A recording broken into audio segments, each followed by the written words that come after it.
Magandang umaga po. Maraming tayo sige. Maraming po salamat sa umaga nito.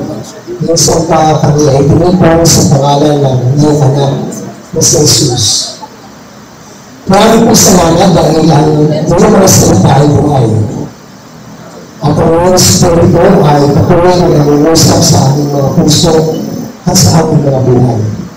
Maraming po namin na sa pagbubukas namin ng inyong mga salita, magpapahayag kayo sa bawat isa sa amin. Muling tinagin ang aming mga puso at buhay at tulungan kami na tumugon sa inyong mga salita sa paraang pinakamarapan.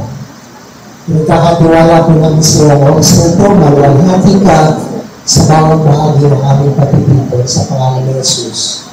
Amen. Tayo nagpapahalaga sa maraming bagay sa iba't ibang paraan. No? Iba't ibang tao, iba't ibang karanasan, iba't ibang bagay, pinagpapahalagahan natin sa iba't ibang paraan at sa iba't ibang antas. Ibig sabihin, kung ano yung mga bagay na tinuturing natin pinakamahalaga, yan ang madalas na kukuha ng ating atensyon, ng ating oras, ng ating pansin, at maging ng lahat ng meron tayo. No? Ibig sabihin, kung ang isang tao ay napakahalaga sa iyo, siya yung pagbubuhusan ng iyong oras, ng iyong atensyon, no? At maging na kung anong meron ka. Kung ang isang bagay ay mahalaga sa iyo, yan ang pakaiingatan mo. Ipakatatago-tago mo.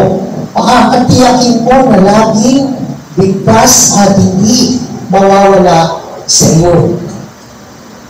Yung pinakamahalaga sa atin, yan ang malaking tanong sa ating mga buhay.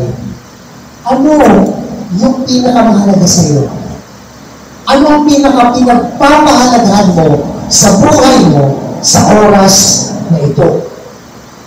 Ang ating pag-aaral ngayong umaga ay pinamamitan kong first things first.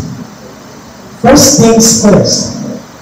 Okay. Pag sinabi natin first things first, ito ay nangangahulugan na inuuna natin yung pinakamahalaga. Unahin ang mga bagay na dapat nauuna.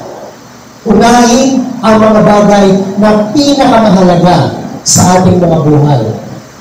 Ang ating pag-aaral ay mula sa buhay ni Jacob, as recorded in Genesis chapter 29 to 33, and then also chapter 35, verses 1 to 14. So mahaba po, no? So I cannot read the entire passage to you, but you will have to bear with me as we go along. Now, I encourage you to take note kung saan tukukunin bawat puntos so that you can read them when you go home. Okay? Naliwanag po ba? Mapagkakatiwalaan ko ba kayo?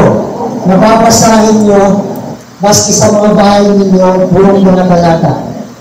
Sinabi niya, okay. So malalaman natin kung totoo mahalaga sa iyo, sa inyo, yung mga bagay na dapat na inuuna. Okay. So, first things first.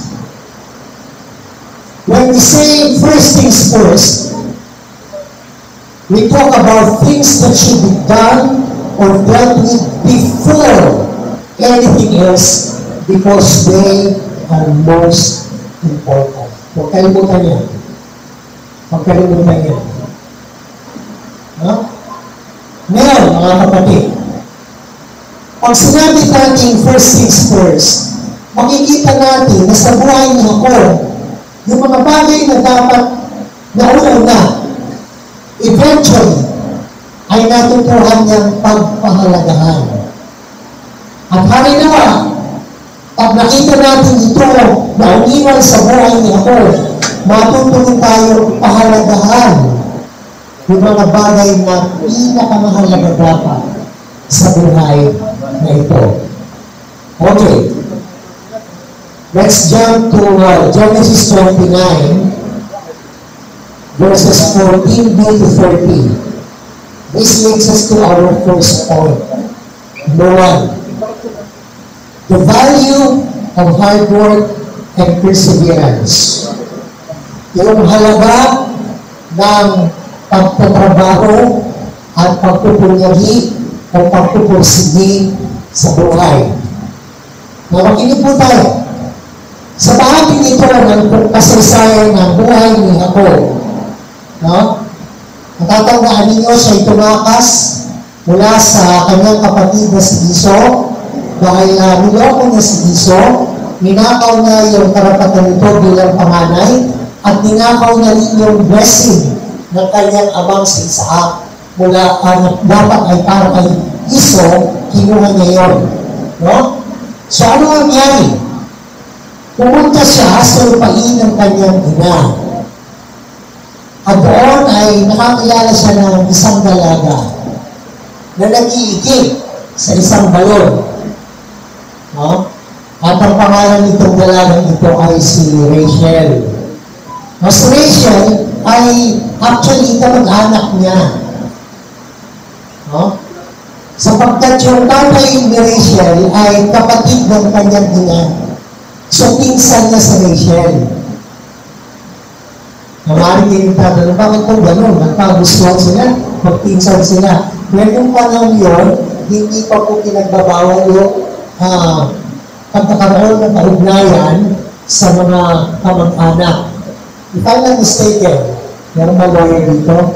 Dito, nakalimutan ko po sa family ko. Kung allowed na yata hanggang second degree, tama ba? Parang, ha? 4th degree? So, 3rd degree, hindi pa rin bawal pa rin? Ano ba lang? Hindi natin alam. So, something to research. Kung hindi ako nagkakamali, 3rd degree, pwede na.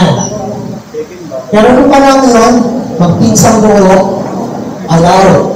Okay. Now, side talk lang yan. So, ano nangyari?